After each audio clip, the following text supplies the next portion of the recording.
Kemudian yang kedua, Pak Tarso ya. Maaf Pak, saya ulang lagi Pak ya. Ya. Tadi waktu ngaji tadi, saya ulang supaya jelas ya.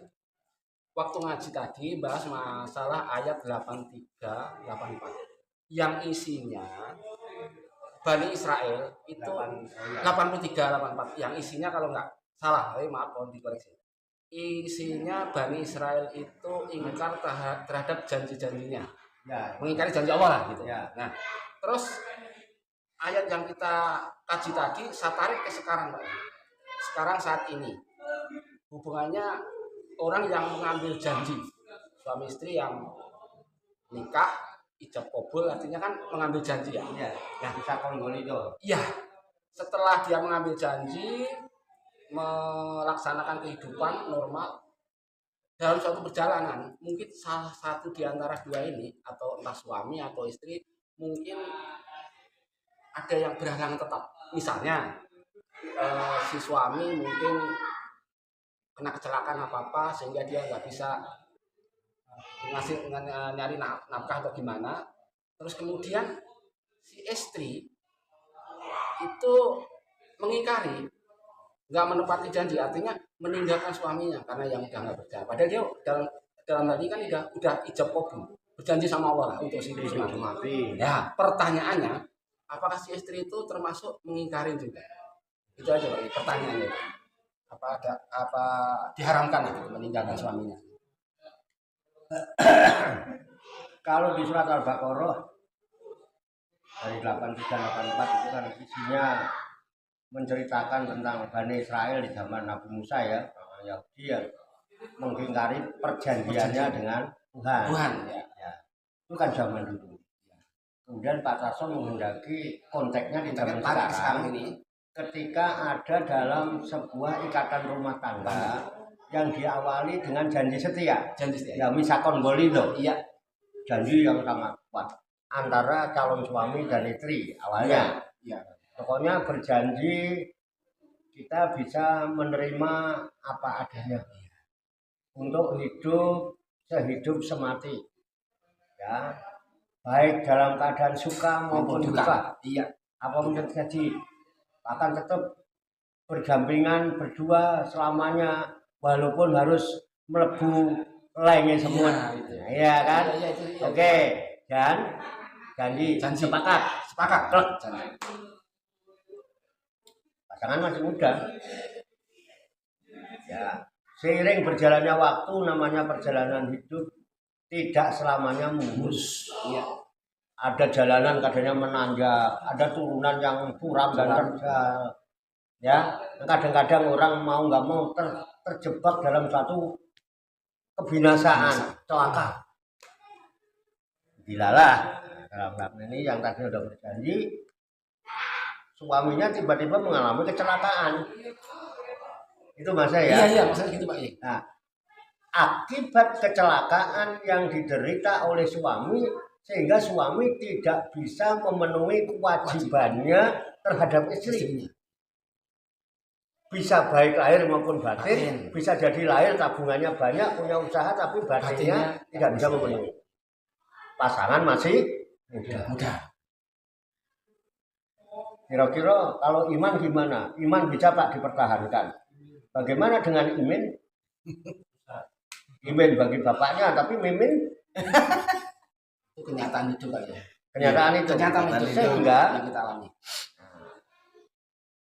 Karena cobaan-cobaan hidup, ya kesabaran yang kuat, kurang kuat, ketabahan yang tidak ada, sehingga kadang-kadang istri untuk memenuhi kebutuhannya, karena kebutuhan itu labuda, beda dengan keinginan loh Pak.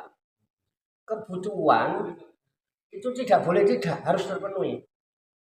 Beda dengan keinginan, kalau keinginan bisa dikendalikan. Kalau kebutuhan, makan itu kebutuhan Pak, nggak bisa nggak bisa, harus dikendalikan mana, lenger sama itu juga, kumpulkan juga kepala. Itu Pak ya, sehingga kadang-kadang ada istri yang nekat meninggalkan suami dengan kata lain selingkuh. Itu ya kalau sekarang ya. Iya sekarang ya kontaknya. Inilah kendalanya kalau orang tidak ngerti syariat. Tadi kan hubungannya itu kan muamalah. Sedangkan urusan pernikahan, misalkan boleh itu dalam pernikahan, itu syariat Pak. Ada aturan. Nah, maka di dalam syariat ada aturan. Istri boleh menikah lagi, atau sebaliknya kalau istri tidak mampu ini lagi, suami dibolehkan menikah lagi. Dalam syariat boleh Pak. Apalagi kalau mau islah api-apian aten musyawarah. Ya wis Pak, aku rela Pak. Sampe lu ngaku nyatane ora iso memenuhi kebutuhan kan, atau suami aku gak iso sampean arep nikah yo nikah meneh saiki tak gawe surat talak untuk mempermudah sampean. Keren. Karena hidup itu seperti itu, itulah perlunya syariat. Tapi kalau tidak bersyariat itu melanggar Pak. Loh, biar bagaimanapun ketika status rumah tangga masih suami istri, haram hukumnya istri meninggalkan rumah tanpa seizin suami walaupun niatnya baik. Masih suami kan, biar bagaimanapun selesaikan dulu urusannya baik-baik. Nah, suami yang punya kesadaran, dia juga tidak menginginkan istrinya menderita. Cinta itu ingin selalu melihat yang dicintainya bahagia. Udah enggak apa-apa, yang penting kamu bahagia. Jangan kamu menderita gara-gara aku. Ada kesadaran itu. Udah, nek sampean arep nikah meneh karo golek suami lain silakan. Nanti tak talak. Kan memang urusan syariat itu dibenarkan oleh agama. Tidak melanggar janji, tapi kalau dia meninggalkan, nah itu melanggar janji dosa Pak. Wah itu masih suami. Iya. Bisa dipahami itu Pak? Bisa Pak. Aku sebaliknya. Iya. Aku sebaliknya. Cuman kalau untuk laki-laki itu lebih ada prioritas gitu Pak. Nah, itu nanti pekeh ya, ada alasan macam-macam. Kalau sekarang Undang-Undang 2024, kalau ada suami yang berani menikah lagi poligami tanpa seizin istri tua 5 tahun Pak. Undang-undangnya ini ya. Ada. Ada. Lihat boleh. Rumah. Parang. Nah, tapi kalau menurut nalar kita, biar gila makan menyan juga, kita mau rabi kondo, itu mulak kan? Iya. Mayang Pak. Pasti. Ya minimal langkai mayat saya dulu. Nah, itu gitu. itu Makanya kalau bagi laki-laki agak ada prioritas karena memang dibolehkan. Ini sih orang ceritanya orang itu egois. Ini lebih banyak. Lateng wani latengnya Pak. Kene nganggo ilmu kono nganggo napa ora urusan. Wong dibacakno Qur'ane wani-wani ngingkarinya Pak. Itu rukun iman berapa 6. Iman pada kitab, ya, iman kepada Al-Qur'an, iman yakin Pak tawacan ayatnya. Bantiku ma taubalakum minanisa masna wa sulasa wa ruba. Maka nikahilah kamu wanita yang menurut kamu boleh 2, boleh 3, boleh 4. Bagaimana ibu-ibu? Tar dulu Pak. Cari iman. Allah aja dilawan Pak, apalagi itu mancaman sebagai suami. Wes melayang penggorengan. Pak, pakai jin. Nah, jadi gimana ya Mbak? Al-hukmu yaduru mali ilati wujudan wa adama. Jadi hukum itu sesuai dengan ilatnya, sebab dan akibat. Adanya sebab ada akibat hukum. Tidak adanya sebab ya tidak ada akibat hukum gitu loh Pak. Jadi tidak, wah itu kafir melanggar enggak. Tapi kalau kayak tadi status masih suami malah meninggalkan, itu aja udah dosa besar. Dilarang istri pergi dari rumah meninggalkan rumah tanpa izin suami, apa meneh nginep. Pelanggaran itu. Walaupun nginep di tempat orang tuanya. Ah iya, mau gimana kalau jangankan itu zaman Rasulullah ketahuan orang tuanya sakit. Jadi zaman Rasulullah gini Pak. Jadi ada suami istri, ya, lagi ngobrol, suaminya mau ada urusan pergi dari rumah.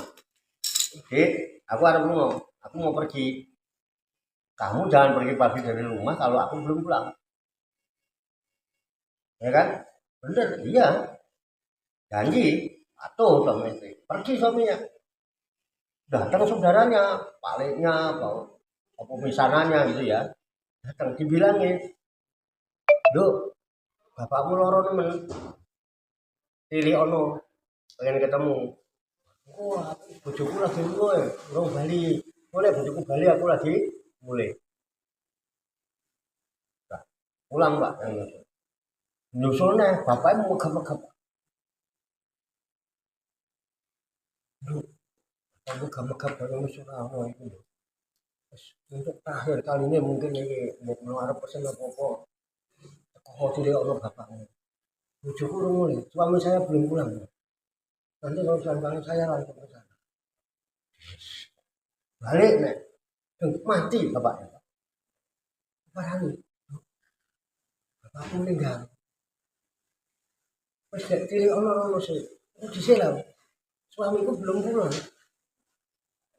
Enggak juga. Akhirnya ini orang ngadu ke Nabi Muhammad.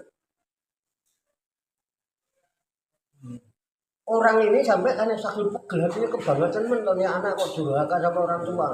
Orang tuanya dikabarin dari sakit sampai meninggal kok nengokin aja enggak. Berarti suami kalau gitu ya. Ya. Bagaimana Rasulullah? Apa jawab Rasulullah? Orang tuanya bocah ini telah diampuni Allah dosanya karena perilaku anaknya yang bakti taat kepada suami.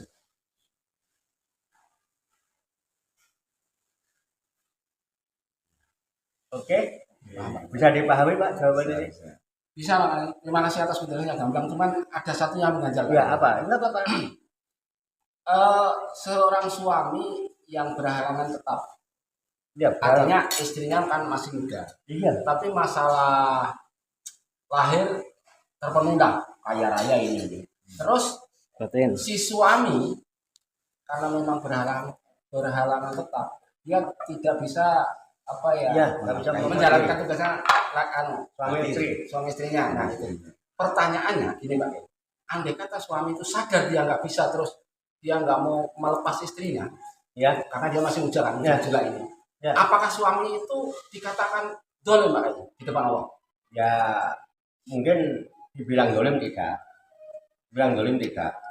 tapi ada pengekangan kan? Ya. Ya, Menahan. ada pihak yang terbelenggu karena ulah dia, karena keangkuhan mungkin ya. Ya. Mungkin apa dia merasa mampu, aku sugih aku tak cukupi, ya kan? Itu nanti dampaknya kalau dia tetap begitu, kalau istrinya nanti bisa aja diam-diam selingkuh.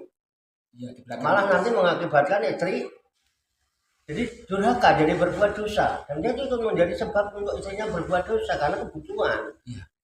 Ya kan? Maka sebaiknya secara syariat istri boleh mengajukan itu ke pengadilan agama. Nah itu masalah ada. Mengajukan gugatan karena suami ini. Jadi nanti diputuskan di sidang. Di dalam sidang keputusannya mau islah istri bisa menerima apa adanya, apa tetap harus firaq. Kalau putusan kan firaq ya firaq Pak. Jadi ketika takut terjadi pertemuan harus didatangkan hakim yang memutuskan. Tapi kan tetap hakim tidak mau mendengarkan sebelah pihak.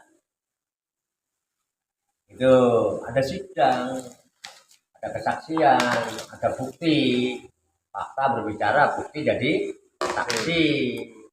Benar apa enggak? Jangan-jangan istri cuman pengen melampiaskan hawa nafsunya aja kemudian menganggap suaminya gini-gini padahal tidak. Nah, artinya karena dia demen sama orang lain. Bahkan ada orang yang karena demen sama orang lain rela membuat surat pernyataan palsu ada. Ya. Bahkan ada yang mematikan suaminya. Iya. Suaminya mati. Ya. Bahkan berbagai cara dia bisa aja pokoknya mendapatkan surat ya untuk membuktikan bahwa suaminya mati, surat kematian kan ini supaya dia bisa lagi. Tapi dolim tetap dolim. Kalaupun dia bisa lepas dari hukum, tapi dia nggak akan lepas dari hukum. Ini deal. Satu lagi ada yang ganjal. Satu lagi ya? Iya, Nah, ini Pak ya. Ini tambahan ya? Karena pasangan tadi masih muda ya Pak ya. Iya. Ya. Dia udah dikasih tahu pengertian gini sama istrinya gini, dia akhirnya tetap nggak bergeming karena dia masih mencintai ya. Akhirnya tetap dia nggak mau nggak ridho lah kalau istrinya itu lepas. Terus karena dia emang nggak ridho, terus akhirnya si istri itu berbuat di belakang suami. Ya. Nah, terus pertanyaannya timbul lagi Pak Kiai. Apakah perbuatan istri itu yang diakibatkan karena suaminya egois tadi? Dosanya istri yang nanggung suami. Itu aja Pak Kiai. Oh tidak, tetap dosa ya dosa. Nah, cuman karena ada unsur persekutuan gitu ya. Ya. Harusnya itu menyelesaikannya dengan syariat. Dia bisa mengajukan gugatan untuk mentalak. Apa namanya ya? Lupa saya. Ya kalau di Jawa itu ya rapa itu. Iya rapa. Ya, rapa itu mengajukan istri mengajukan yang menceraikan ya, suami. menceraikan suami. Ya itu ada rapa. Nah, pasti ada syarat-syarat syarat-syarat yang memang dibenarkan oleh oleh hukum. hukum syar'i. Ya, Sepakat. kira-kira gitu Pak. Ya, makasih Pak. Sudah jelas. Mungkin